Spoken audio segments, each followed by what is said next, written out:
Oburu Odinga has continued to form a scorching attack against Edwin SIFUNA and Baba Wino, and he came out during Mbadi's Thanksgiving ceremony in Suba. He came out to say that those who don't want to face weeping in the party or disciplinary committee in the party should ship out. And I think this message was targeting SIFUNA. Oburu said these statements. If you are a Democrat, if you are a party leader, you are an SG of a party, you are a treasurer, you are a policy maker of the party, and you participate in those processes, you have no right to come out and oppose what you have participated in passing, or even if you opposed it, but the majority passed it. The rule of democracy is that the minority have a say and the majority have their way. That is Oburu Odinga. Oburu Odinga thinks that he has the tenacity, the knowledge of politics like his brother Raila Amolo Odinga. It is different. Oburu Odinga is wrecking the party because of directions from Ruto. Oburu Odinga thinks ODM is going to become stronger by shipping out some people who have divergent views. Even during Baba Raila Amolo Odinga, there are some ODM members who used to have divergent views, but there is a way Baba Raila Amolo Odinga used to accommodate them so that they can move together. Because although ODM was a base in the Luo land, but the reason why ODM was a national party is engaging some people and not just chasing away people who have divergent views. So the purpose of this video, I've come to talk about the statements which were made by Oburu Odinga, what it means for our politics, and most importantly, the statements we can learn from the politics of our nation. But before I do this, I want to let you know that if you're new to this channel, please subscribe. If geopolitics and economics is what you want, this will be definitely the right channel for you to subscribe to.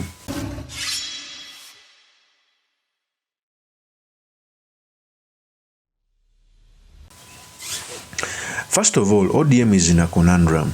It even looked ugly for the ODM to be succeeded by Raila Amolo Odinga's brother. It looks like a family party.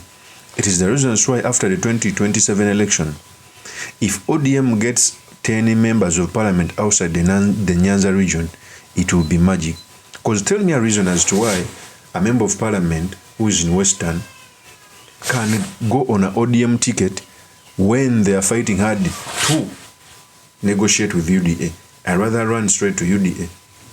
So other strongholds outside the ODM are either going to be taken away by the UDA or DCP. But most importantly, they are going to be taken away by the UDA. Because if I'm a member of ODM in Western or in Kisii, my party wants to work with UDA. What's the reason of me being a peripheral instead of joining UDA? Give me one reason. It's because now Oburu Odinga failed to understand the art of negotiation. What Oburu Odinga ought to have done is move around the country declaring his presidential candidature.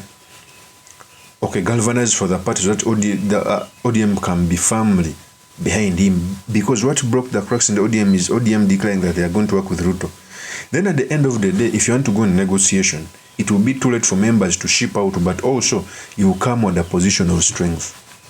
But for Oburu Odinga thinking that he is going to chase every person who has a divergent view, most especially those who come out of the Nyanza, what message are you sending? If every person you are sending away comes from the Western etc.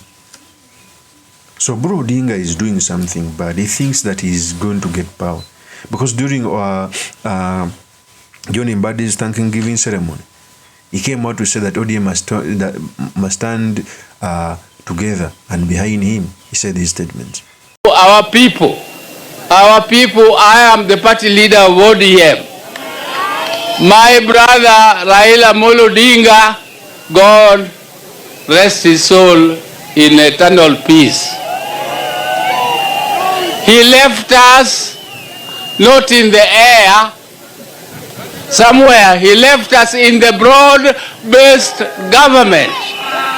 And in this broad-based government, we were to work together with order up to 2027, up to 2027.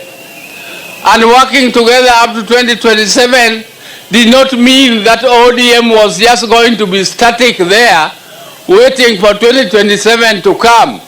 And 2027 is a year of election. And the ODM cannot be left behind. ODM must continue to prepare for the next year's elections. And therefore, as we continue, we are not in the arrangement of one side which is saying that Ruto is one term. We don't support you that Ruto can be one term.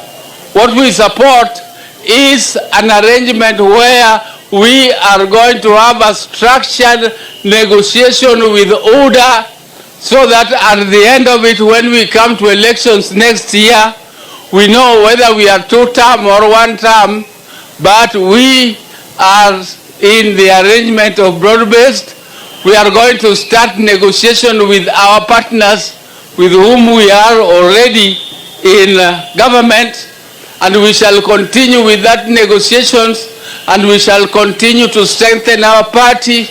We shall continue to register more members so that our party becomes strong, and when we go to the table for negotiations, we negotiate from a position of strength, not from a position of weakness. That is Oburu Odinga. But for me, I think ODM at the end of 2027, it will be a shell.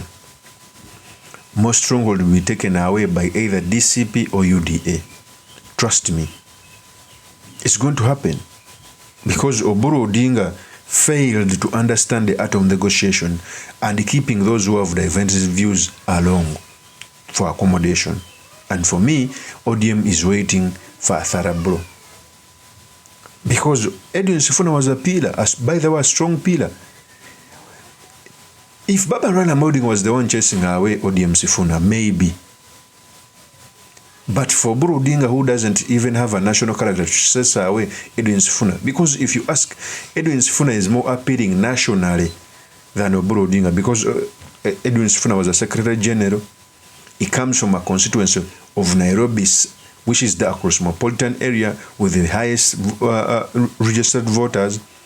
Probably has moved across the country as a SG with structures. So he's nationally known more than Oburu Odinga, and is the person chasing away. Of course, as my opinion is truly Mr. Makindi Kabe Sulaiman Magal. If you're into this channel, please subscribe, like, and comment so that I can be motivated to do more of such videos. I will see you on another one. Peace.